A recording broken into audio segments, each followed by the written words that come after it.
राजस्थान के कई जिलों में मूसलाधार बारिश का दौर जारी है। धौलपुर में रुक रुक कर हो रही बारिश की वजह से शहर दरिया में तब्दील हो गए हैं। राजस्थान के फतेहपुर शेखावटी में भीषण बाढ़ के बीच यात्रियों की बस भी अंडरपास में फंस गई। स्थानीय लोगों ने इस बीच लोगों को बचाने की कोशिश की।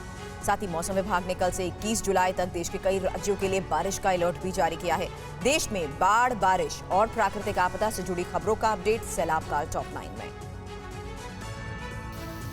राजस्थान के कई जिलों में मूसलाधार बारिश का दौर जारी है। रविवार को धौलपुर में रुक रुक कर हो रही बारिश की वजह से शहर दरिया में तब्दील हो गया। शहर के कई इलाकों में सड़कों और दुकानों में पानी भर गया। लोगों को पानी के बीच से गुजरना पड़ रहा है। धौलपुर में 1 घंटे की बारिश ने शहर के पानी निकासी की व्यवस्था की पोल खोलकर रख दी है।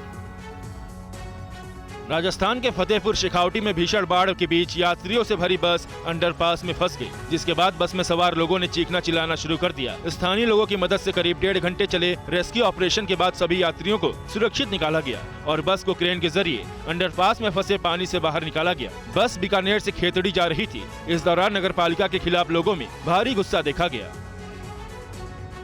आंध्र प्रदेश के पूर्वी गोदावरी जिले में आई भीषण बाढ़ में राजमुंदरी के पास के कई गौशालाओं में 200 से ज्यादा गायें फंस गई। गौशाला चलाने वाले इन्हें अपनी जान बचाने के लिए इन्हें छोड़कर चले गए। काफी समय तक पानी में रहने की वजह से इनमें से कई बीमार पड़ गए हैं। इनकी मदद के लिए राज्य के मंत्री वेडी गोपाल कृष्णा ने राहत और बचाव के लिए जरूरी चीजें मुहैया करवाई और बेसहारा गायों को जन सेवा समिति ने सहारा दिया है। तेलंगाना के मुख्यमंत्री केसीआर ने गोदावरी नदी के बाढ़ से प्रभावित भद्राचलम इलाके का दौरा किया। भद्राचलम के निचले इलाकों में लोगों के घर पहली मंजिल तक डूबे हैं। ड्रोन कैमरे की तस्वीरें हालात के भयावह होने की गवाही दे रही हैं। जरूरी चीजों के लिए लोगों को नाव से सफर तय करना पड़ रहा है। भद्राचलम का मशहूर श्री सीता रामचंद्र मंदिर के चारों तरफ बाढ़ से घिरा हुआ है। हालांकि मंदिर ऊंचाई पर होने की वजह से उसे कोई नुकसान नहीं पहुँचा है। आंध्र प्रदेश के कोनसीमा जिले में हालात गंभीर बने हुए हैं। गांवों में बाढ़ का पानी रोकने के लिए स्थानीय लोगों ने रेत के थैले लगाए हैं। बाढ़ के हालात को देखते हुए पूर्वी और पश्चिमी गोदावरी जिलों में 1 लाख से ज्यादा लोगों को सुरक्षित स्थानों पर पहुंचाया गया है।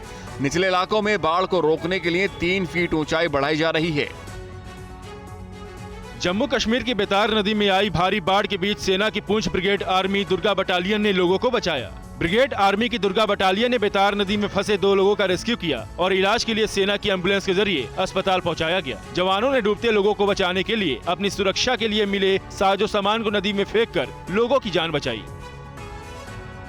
उत्तराखंड में भारी बारिश की संभावना को देखते हुए सीएम पुष्कर सिंह धामी ने सभी जिलाधिकारियों को सतर्क रहने के निर्देश दिए हैं। साथ ही डिजास्टर मैनेजमेंट कंट्रोल रूम को हर समय एक्टिव रहने को कहा है। सीएम धामी ने लोगों से भी नदियों के करीब न जाने की अपील की है। इसके अलावा उन्होंने हर जिले में खाने का सामान, पेयजल, दवाइयाँ और जरूरी उपकरणों की आपूर्ति के निर्देश भी दिए हैं।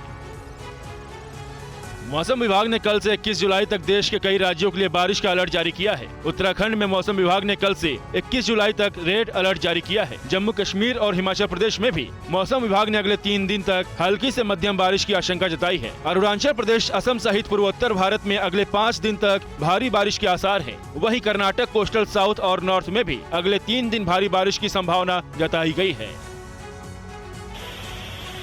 असम के विश्वनाथ जिले में बाढ़ से हालात भयावह हैं। नई तस्वीरों में साफ दिख रहा है कि बाढ़ की वजह से लोगों को काफी दिक्कतें हो रही हैं। जरूरी सामान के लिए आधा डूबकर जाना पड़ रहा है। अब भी कई गांवों में बाढ़ का पानी भरा है, जिसके चलते लोगों को परेशानी का सामना करना पड़ रहा है। असम में पिछले कुछ महीनों से प्राकृतिक आपदा का कहर जारी है।